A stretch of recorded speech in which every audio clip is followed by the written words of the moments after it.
काँग्रेस पक्षाच्या उमेदवारांची पहिली यादी अखेर जाहीर करण्यात आलेली आहे। काँग्रेसच्या पहिल्या यादीत 48 उमेदवार आहेत। त्यामुळे आता काँग्रेसच्या उमेदवारांची यादी कधी जाहीर होणार या प्रश्नावर फुल स्टॉप लागलेला आहे। काँग्रेसची यादी आज किंवा उद्या जाहीर केली जाऊ शकते असं बोललं जात होतं आणि त्यानंतर आता काँग्रेस उमेदवारांची पहिली यादी अखेर जाहीर करण्यात आलेली आहे। अक्कलकुवामधून केसी पाडवींना तिकीट देण्यात आलेलं आहे। 48 उमेदवार घोषित करण्यात आलेले आहेत। काही वेळापूर्वीच राष्ट्रवादी काँग्रेस शरदचंद्र पवार पक्षाकडून देखील 45 उमेदवारांची घोषणा करण्यात आली होती। त्यानंतर आता काँग्रेसच्या पहिल्या 48 उमेदवारांची यादी जाहीर करण्यात आलेली आहे। आपण याबद्दलचे अपडेट जाणून घेत राजू सोनावणे आपल्या सोबत आहे। राजू, पहिल्या 48 जणांमध्ये कोणाकोणाची नावे आहेत? अगदी दीपक, पाहतो आपण काँग्रेसची पहिली यादी जी आहे ती जाहीर झालेली आहे। विधानसभेच्या 48 उमेदवारांची नावं जी आहेत ते आपल्याला पाहायला मिळतात। यामध्ये जी सिटिंग उमेदवार आहेत म्हणजे विद्यमान आमदार आहेत त्यांची बहुतांश नावं जी आहेत ती जाहीर होताना आपल्याला पाहायला मिळतात। त्यामध्ये आपण पाहतोय जतमध्ये विक्रमसिंग सावंत आहेत, त्याचप्रमाणे पौस कडेगावमध्ये विश्वजित कदम आहेत, त्याचप्रमाणे राजू आवळे जे आहेत हातकणंगलेमधनं आहेत। या सगळ्या आपण यादी पाहत असताना कुठेतरी आपल्याला पाहायला मिळेल की बाळासाहेब थोरातांचं नाव आहे, त्यामध्ये नाना पटोलेंचं आहे। म्हणजे विद्यमान आमदार आहेत त्या सगळ्यांची नावं जी आहेत ते आपल्याला पाहायला मिळतात। मात्र ज्या वादग्रस्त जागा आहेत त्यांची मात्र अद्यापर्यंत घोषणा होऊ शकलेली नाहीये। त्यामुळे आपण जे विद्यमान आमदार आहेत का जिथे कुठल्या प्रकारचा वाद नाहीये, ज्या जागा काँग्रेसच्याच वाटेला आहेत अशा जागांची सगळी जी आहे ती घोषणा होताना आपल्याला पाहायला मिळते। त्यामध्ये पहिल्या फळीतल्या बहुतांश नेत्यांची नावं आहेत। त्यामध्ये पाहतो आपण की नागपूर साऊथमधनं आपण जर पाहिलं तर आपल्याला त्या ठिकाणी अनेक नावं जी आहेत ती नितीन राऊतांचं नाव पाहायला मिळेल, त्याचप्रमाणे केसी पाडवी यांचं सुद्धा नाव पाहायला मिळेल, बाळासाहेब थोरात यांचं संगमनेरमधनं नाव पाहायला मिळेल, गोंदियामधनं गोपालदास अग्रवालांचं नाव पाहायला मिळेल, नागपूर वेस्टमधनं विकास ठाकरे यांचं आहे, नागपूर सेंट्रलमधनं बंटी शेळकेंचं आहे। जी विद्यमान आहेत आणि ज्या जागेवर कुठल्या प्रकारचा वाद नाही, जिथं काँग्रेसची ताकद आहे अशा सगळ्या जागांची घोषणा झालेली आहे। विशेषतः मुंबईतल्या कमीत कमी जागा ज्या आहेत त्यांची घोषणा झालेली आहे। खरं तर आपण जर मुंबईतल्या जागा पाहिल्या तर अमीन पटेल यांच्या नावाची घोषणा झालेली आहे। धारावीमधनं ज्योती एकनाथ गायकवाड ज्या वर्षा गायकवाडांची बहीण आहे त्यांचं नाव सुद्धा घोषणा झालेलं आपल्याला पाहायला मिळतंय। चांदिवलीमध्ये आरिफ नसीम खान यांच्या जागेची घोषणा झालेली आहे। खरं तर आपण पाहतोय का चांदिवलीची जागा जी आहे ती काँग्रेसने घेतलेली आहे आणि ठाकरेंना वांद्रे पूर्वची जागा दिलेली होती, त्यामुळे चांदिवलीच्या जागेची सुद्धा घोषणा झालेली आहे। त्याचसोबत आपण पाहतोय मालाड वेस्टमध्ये असलम शेख यांच्या सुद्धा जागेची घोषणा झालेली आहे। मीरा भाईंदरमध्ये सय्यद मुजाफर हुसेन यांच्या सुद्धा जागेची आपल्याला घोषणा झालेली पाहायला मिळते। मात्र जी जागा वादग्रस्त आहे त्यामध्ये आपण भायखळा असेल किंवा अगदी वर्सोवा असेल अशा जागांची घोषणा करणं टाळण्यात आलेली आहे। ज्या जागांवरती काँग्रेसची ताकद आहे, जिथं काँग्रेस कुठल्याही प्रकारचा वाद नाही अशा सगळ्या जागा ज्या आहेत त्या 48 जागांची घोषणा झाली आपल्याला पाहायला मिळते। साधारणतः 100च्या आसपास काँग्रेसला जागा मिळतील अशा प्रकारचं जे आहे ते सांगितलं जातंय आणि त्यामधल्या पहिल्या 48 जणांची जी आहे ती घोषणा झालेली आपल्याला पाहायला मिळते। त्यामध्ये धुळ्यामध्ये कुणाल पाटील यांचं झालेलं आहे, रावेरमध्ये धनंजय चौधरी यांच्या नावाची घोषणा झालेली आहे, मलकापूरमध्ये राजेश एकडे यांच्या नावाची झालेली आहे, चिखलीमध्ये राहुल बोंदे यांच्या नावाची झालेली आहे, अमरावतीमध्ये सुनील देशमुख आहेत। अशा महत्वाच्या ज्या आहेत त्या जागांची घोषणा जी आहे ती झालेली आपल्याला पाहायला मिळते आणि उर्वरित जागांची घोषणा जी आहे ती उद्या होण्याची दाट शक्यता आहे। कारण उद्या सकाळी 10 वाजता पुन्हा एकदा काँग्रेसच्या नेत्यांची जी आहे ती बैठक होणार आहे। जी काही स्क्रीनिंग कमिटीची बैठक आहे ती 10ला सुरुवात होईल आणि त्यानंतर साधारणतः दुपारपर्यंत पुन्हा एकदा काँग्रेसच्या केंद्रीय निवडणूक समितीची बैठक होईल आणि त्यामध्ये उर्वरित जागांचा तोडगा निघणार आहे। खरं तर पाहतो आपण गेल्या अनेक दिवसांपासून मॅरेथॉन बैठका होताना पाहायला मिळतात। काल रात्री सुद्धा वाय.बी. चव्हाणला शरद पवार यांच्या उपस्थितीत तिन्ही पक्षांच्या नेत्यांची बैठक झाली। 85-85चा फॉर्म्युला त्यांनी समोर करून सांगितलेलं होतं आणि त्यातल्या ज्या काही वादग्रस्त जागा आहेत त्या सगळ्या जागा ज्या आहेत त्या आता काँग्रेसच्या महाराष्ट्रातील नेत्यांनी दिल्लीकडे पाठवलेल्या आहेत आणि तुम्हीच यावरती निर्णय घ्या अशा प्रकारचं म्हटलेलं आहे। त्यामुळे विदर्भातील काही जागा असतील, मुंबईतल्या काही वादग्रस्त जागा असतील किंवा इतर महाराष्ट्रातल्या सुद्धा जागा आहेत त्याच्यावरती दिल्लीतले नेते स्क्रीनिंग कमिटीमध्ये जे आहे ते निर्णय घेणार आहे। त्यामुळे महाराष्ट्रातील जे काही सदस्य आहेत ते उद्या दिल्लीमध्ये जातील। 10 वाजता ती बैठक होईल। त्या बैठकीमध्ये जे आहे ते स्क्रीनिंगमध्ये पुन्हा एकदा सगळी चाचपणी होईल आणि उर्वरित नावं जी आहे ती फायनल केली जाईल आणि त्यानंतर जे काही काँग्रेसची केंद्रीय निवडणूक समिती आहे त्याच्यामध्ये शिक्कामोर्तब केला जाईल. त्यामुळे आज 48 जागांची घोषणा झालेली आहेत आणि उर्वरित जागांची घोषणा जी आहे ती उद्या होण्याची दाट शक्यता आहे. कारण आता राज्यामध्ये महाविकास आघाडीमध्ये जागा वाटपाचा जो तेढ आहे तो सुटताना पाहायला मिळत नाही. त्यामुळे आता थेट दिल्लीमध्ये काँग्रेसचे हायकमांड जे आहे त्याच्यावरती निर्णय घेणार आहे. त्यामुळे उद्या बऱ्यापैकी सगळं हे चित्र जे आहे ते स्पष्ट होताना आपल्याला पाहायला मिळणार आहे. मात्र सगळ्यात महत्त्वाचं आपण याच्यामध्ये पाहिलं असेल की ह्या 48 जागा ज्या आहेत त्या घोषित होत असताना कुठतरी कुठल्या प्रकारचा वाद होऊ नये तर कुठल्या प्रकारची माघार जी आहे ती घेता यायला नको हे समोर ठेवूनच या सगळ्या जागांची जी आहे ती घोषणा केलेली आहे. राजू, जर या यादीचा आपण पहिल्या 48 मधला विचार केला तर मराठवाड्यातून फक्त दोनच उमेदवार घोषित केलेत. लातूरमधून ग्रामीण आणि लातूर शहरातून धीरज आणि अमित देशमुख या दोघांची उमेदवारी या ठिकाणी जाहीर होताना आपल्याला पाहायला मिळते. बरोबर आहे. मी ज्या प्रकारे म्हटलं तसं की कुठल्याही प्रकारचा वाद महाविकास आघाडीत होऊ नये त्यामुळे ज्या जागा काँग्रेसच्या हक्काच्या आहेत त्या पहिल्या जागा ज्या आहेत त्या घोषित केलेल्या आहेत. अमित देशमुख, धीरज देशमुख जे आहेत त्यांच्या नावाची घोषणा केलेली आहे. दुसरं म्हणजे ज्या जागावरती एकपेक्षा अनेक उमेदवार जे आहेत ते स्पर्धेमध्ये आहेत आणि त्या उमेदवारांची कुठे स्पर्धा होऊन जर समजा आता घोषणा केली तर बंडखोरी होण्याची शक्यता नाकारता येत नाही. त्यामुळे अशा जागा सुद्धा ज्या आहेत त्या रिझल्ट आपल्याला पाहायला मिळतात. कारण जर अशा जागांची आता घोषणा केली तर साहजिकच आहे जे काही इतर तिथं इच्छुक आहेत ते नाराज होऊ शकतात आणि दुसऱ्या पक्षाचा जे आहे ते अवलंब करू शकतात. म्हणून ज्या ठिकाणी अशी बंडखोरी होईल किंवा अशा प्रकारचा वाद होईल त्या ठिकाणच्या सुद्धा जागांची घोषणा करायचं टाळलेलं आहे. त्यामुळे ज्या ठिकाणी शोरशॉटपणे ज्या उमेदवाराचं नाव आहे जिथे त्यांचा जे आहे ते त्यांचीच नावाची घोषणा होण्याची शक्यता आहे अशा जागा ज्या आहेत त्या घोषित केलेल्या आहेत. त्यामुळे मराठवाड्यामधून सगळ्यात कमी म्हणजे साधारणतः 2 जागा ज्या आहेत त्या घोषित केलेल्या आहेत. मात्र इतर जागांवरती उद्या निर्णय होईल आणि जोपर्यंत महायुतीच्या जागांचं जे आहे ते संपूर्णपणे चित्र स्पष्ट होत नाही तोपर्यंत काँग्रेस सुद्धा किंवा महाविकास आघाडी सुद्धा जपून पाऊल टाकताना पाहायला मिळते. कारण आपण पाहतोय की काल ठाकरे गटाच्या काही जागांची घोषणा झाल्यानंतर काँग्रेसमध्ये सुद्धा जे इच्छुक उमेदवार होते त्यांनी आपली नाराजी व्यक्त करायला सुरुवात केली. त्यातल्या ऐरोलीमध्ये सुद्धा एका युवक काँग्रेसने जे आहे नेत्यांनी जे आहे ते राजीनामा दिलेला आहे. त्यामुळे अशा प्रकारची नाराजी ओढवू नये किंवा कुणी बंडखोरी करू नये यासाठी काँग्रेस जे आहे ते सावध पाऊल टाकताना आपल्याला पाहायला मिळते. त्यामुळे सगळ्याच जागांची घोषणा न करता ज्या जागांवरती सिटिंग आमदार आहेत किंवा ज्यांचा त्या ठिकाणी दावा आहे अशाच उमेदवारांची आहेत घोषणा केलेली आहे. त्यामुळे पहिल्या 48 जणांची नावं जी आहे ती घोषित केलेली आहेत आणि उद्या संध्याकाळपर्यंत उर्वरित नावं जी आहे ती घोषित. राजू, मी तुला थोडंसं थांबवतो. आपल्यासोबत आता काँग्रेसचे नेते आणि या पहिल्या यादीतल्या 48 जणांमधले उमेदवार असलेले असलम शेख आहेत. असलमजी, स्वागत आहे तुमचं एबीपी माझामध्ये. पहिल्या यादीमध्ये आपलं नाव आलंय. धन्यवाद. निवडणुकीच्या रिंगणामध्ये उतरण्यासाठी तुम्ही तयार आहात. 48 जणांची पहिली यादी जाहीर करण्यात आली काँग्रेसकडून. आपली पहिली प्रतिक्रिया?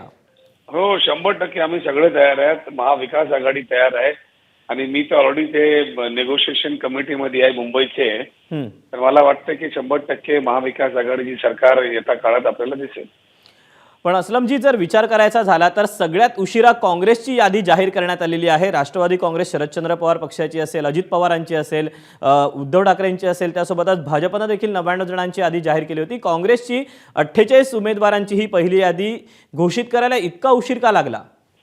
नाही, असं आहे की पहिला आणि दुसऱ्या क्रमांकाचा काय प्रश्न, ज्यापर्यंत पूर्ण यादी सगळ्यांची येत नाही त्यापर्यंत काय आता बोलता येत नाही. आता याच्यात काय फार विचार विमर्श करूनच यादी तयार करण्यात येते आणि 29 जे आहे ते सर्वात लास्ट दिवस आहे.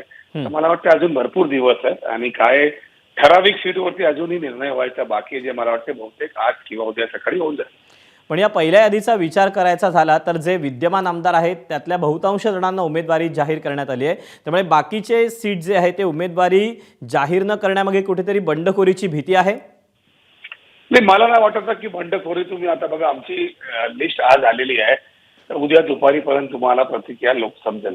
ज्या पद्धतीने युतीमध्ये महायुतीमध्ये लोक बंड करायला चालू केलेली आहे त्यामध्ये दिसतं की बाहेरून आले, त्यांना पाठीत घेतलं आणि त्यांना तिकीट देण्याचे काम करत आहेत. तसं तर या काँग्रेसमध्ये दिसणार नाही आणि म्हणूनच त्यांना सर्वात जास्त नुकसान होणार आहे. कारण कितीही त्यांनी मिटिंग दिल्लीत घेऊ दे किंवा महाराष्ट्रात घेऊ दे, त्याचा जे केलेला आहे त्याचा परिणाम त्यांना भोगावा लागेल. शेवटी निष्ठावान कार्यकर्त्यांना त्यांनी बाहेर ठेवून जर बाहेरच्या लोकांना तिकीट दिलं तर कसं चालेल. आणि परिवारवादची गोष्ट करणारे प्रधानमंत्रीजी आणि भारतीय जनता पार्टी सगळ्या ठिकाणी परिवारच्या लोकांनाच तिकीट द्यायचं काम झारखंड असू दे किंवा महाराष्ट्रामध्ये केलेलं आहे. मात्र असलमजी, आत्ताची जी 48 जणांची यादी आहे, या यादीमध्ये बहुतांश जागा ज्या जाहीर करण्यात आल्या आहेत त्या खूप साऱ्या विदर्भामधल्या असल्याचं दिसतंय. असलम शेख यांचा संपर्क तुटलेला आहे. मालाड पश्चिममधून त्यांना उमेदवारी जाहीर झालेली आहे. असलम शेख हे काँग्रेसचे पहिले 48 जणांचे जे उमेदवार जाहीर करण्यात आले होते त्यातले उमेदवार आहेत. काँग्रेसची पहिली 48 जणांची यादी आता जाहीर करण्यात आली, ज्यामधून पलूस कडेगावमधून विश्वजित कदम यांना उमेदवारी जाहीर करण्यात आली आहे. त्यासोबतच लातूर शहरमधून अमित देशमुख यांना संधी देण्यात आली. कसब्यातून रवींद्र धंगेकर यांना पुन्हा एकदा संधी देण्यात आलेली आहे. तर विजय वडेट्टीवार असतील, नाना पटोले असतील, पृथ्वीराज चव्हाण असतील, या सगळ्यांना पहिल्या या 48 जणांमध्ये स्थान मिळालेलं आहे. हातकणंगलेमधून राजू आवळे यांना उमेदवारी दिली आहे. तर मुंबादेवीमधून अमीन पटेल यांना तिकीट देण्यात आलेलं आहे. तर तिकडे बाळासाहेब थोरातांना संगमनेरमधून उमेदवारी पक्की त्यांची करण्यात आलेली आहे. तर नागपूर दक्षिण पश्चिममधून प्रफुल्ल गुडधे यांना काँग्रेसनं उमेदवारी दिलेली आहे. त्यामुळे आता बहुतांश जे चित्र आहे राज्यातलं, ज्या बिग फाईट्स आहेत त्या आता स्पष्ट होताना पाहायला मिळणार आहेत. कुठे काँग्रेसच्या समोर भाजपचा उमेदवार असणार आहे तर कुठे शिवसेनेच्या समोर शिवसेनेचा उमेदवार असणार आहे. हे बहुतांश राज्यातल्या ज्या लढती आहेत त्याचं चित्र आता जवळपास स्पष्ट होताना पाहायला मिळत आहे.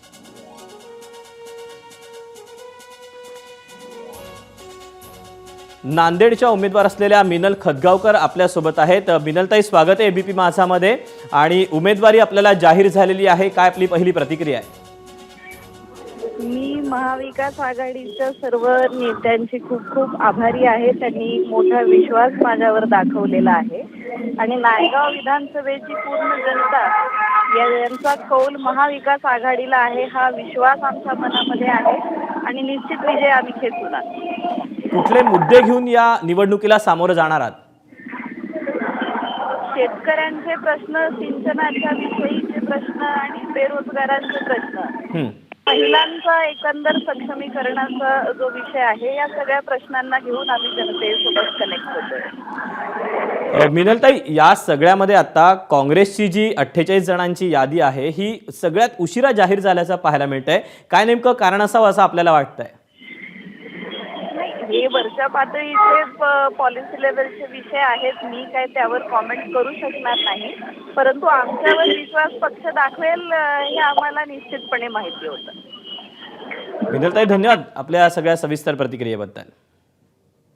तेव्हा मिनल खदगावकर काँग्रेसच्या उमेदवार आपल्यासोबत फोनवरून होत्या. संजय जगताप, धीरज देशमुख, रवींद्र धंगेकर, विजय वडेट्टीवार, सुभाष धोत्रे, गोपालदास अगरवाल या सगळ्यांची नावं सध्या काँग्रेसच्या या पहिल्या यादीमध्ये पाहायला मिळतात. पुरंदरमधून संजय जगताप असतील, लातूर ग्रामीणमधून धीरज देशमुख यांना उमेदवारी जाहीर करण्यात आलेली आहे. तर विकास ठाकरे नागपूर पश्चिममधून, रिसोडमधून अमित झनक, केसी पाडवी अक्कलकुवातून, नागपूर उत्तरमधून नितीन राऊत, साकोलीतून काँग्रेसचे प्रदेशाध्यक्ष नाना पटोले, तर संगमनेरमधून बाळासाहेब थोरात हे पुन्हा एकदा निवडणुकीच्या रिंगणात पाहायला मिळणार आहेत. आपल्यासोबत राजू सोनावणे आहे. राजू, आपण पाहिलं की 2 काँग्रेसच्या उमेदवारांच्या प्रतिक्रिया आपण पाहिल्या. पहिली यादी कुठेतरी जाहीर करायला वेळ झालाय काँग्रेसला? अगदी आपण पाहतोय वेळ झाला असं म्हणावं लागेल, कारण अनेक उमेदवारांना उत्सुकता होती नाव जाहीर झाल्यानंतर, कारण पुढचा कालावधी कमी आहे. एकाच टप्प्यामध्ये ह्या निवडणुका होणार आहे, त्यामुळे प्रचाराला वेळ कमी मिळेल आणि म्हणून काही नेत्यांनी वाट बघून जे आहे ते उमेदवारी अर्ज भरायला सुरुवात केली होती.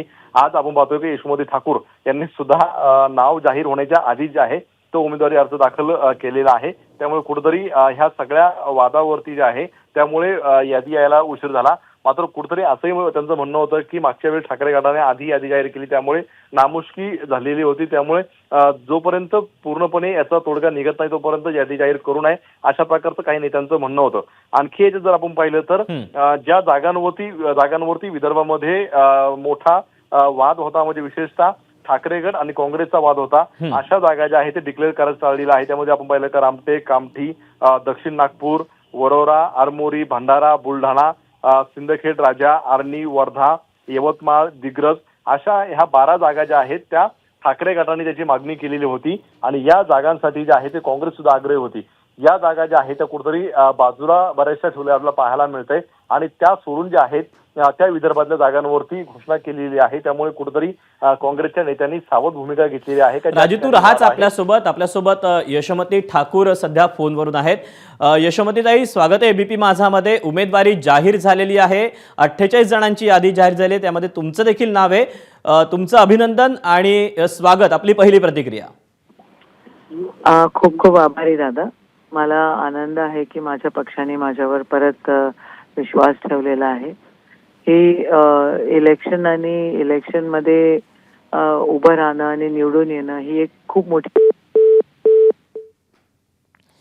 काही कारणास्तव यशोमती ठाकूर यांच्यासोबतचा आपला संपर्क तुटलेला आहे. पुन्हा एकदा संपर्क स्थापित करण्याचा प्रयत्न करूयात. राजू सोनावणे आपल्यासोबत आहे. राजू, तुझं म्हणणं पूर्ण करशील?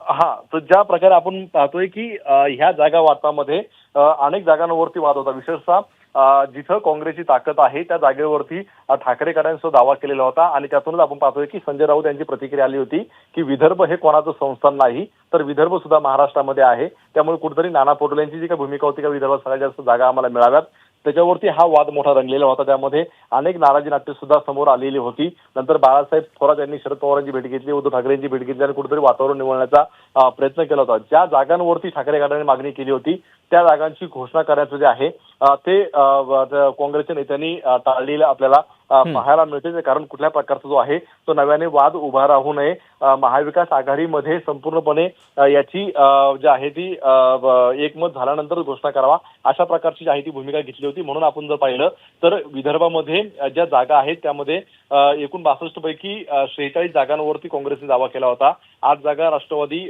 राजू, मी तुला पुन्हा एकदा थोडंसं थांबवते. आपल्यासोबत काँग्रेसचे कसब्यातले उमेदवार रवींद्र धंगेकर आहेत. धंगेकरजी, एबीपी माझामध्ये स्वागत आहे आणि तुमचं अभिनंदन. पहिल्या यादीमध्ये आपलं नाव आलंय. पुन्हा एकदा पक्षाने आपल्याला संधी दिली आहे.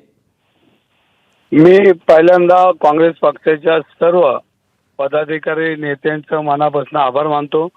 तसेच शिवसेना, उद्धव साहेब, राष्ट्रवादी पवार साहेब आणि सर्व इंडिया फ्रंटच्या पदाधिकाऱ्यांचं, नेत्यांचं मी आभार मानतो. आणि प्रामुख्याने माझ्या पुणेकरांचं मी आभार मानतो. माझ्यासारख्या सर्वसामान्य कार्यकर्त्याच्या पाठीशी उभे राहिल्यामुळेच पक्षाने माझा विचार केला. मी पक्षाचे आणि माझ्या पुणेकरांचे मनापासून आभार मानतो. येणारा काळ हा महाविकास आघाडीचा असेल, कारण देशामध्ये आणि महाराष्ट्रामध्ये आपण मागच्या लोकसभेला बघितलं असेल तर महाविकास आघाडीच्या बाजूने कौल देताना जनता दिसत होती. आणि आता येणारा काळ हा महाविकास आघाडीचा असेल, सर्वसामान्य लोकांचं सरकार असेल आणि म्हणूनच महाविकास आघाडीच्या पाठीची सर्व जनता उभी राहील असा माझा विश्वास आहे. रवींद्रजी, धन्यवाद आपल्या या सविस्तर प्रतिक्रियेबद्दल. आणि आपल्यासोबत आपला प्रतिनिधी राजू सोनावणे देखील होता. राजू, तुझेही धन्यवाद दिलेल्या सगळ्या सविस्तर माहितीबद्दल. तेव्हा काँग्रेसची पहिली उमेदवारी यादी जाहीर झालेली आहे. पुरंदरमधून संजय जगताप, लातूर ग्रामीणमधून धीरज देशमुख, कसबापेठमधून रवींद्र धंगेकर, ब्रह्मपुरीतून विजय वडेट्टीवार, राजुरामधून सुभाष धोत्रे, तर गोंदियातून गोपालदास अगरवाल यांना उमेदवारी जाहीर करण्यात आलेली आहे. एबीपी माझा, उघडा डोळे बघा नीट.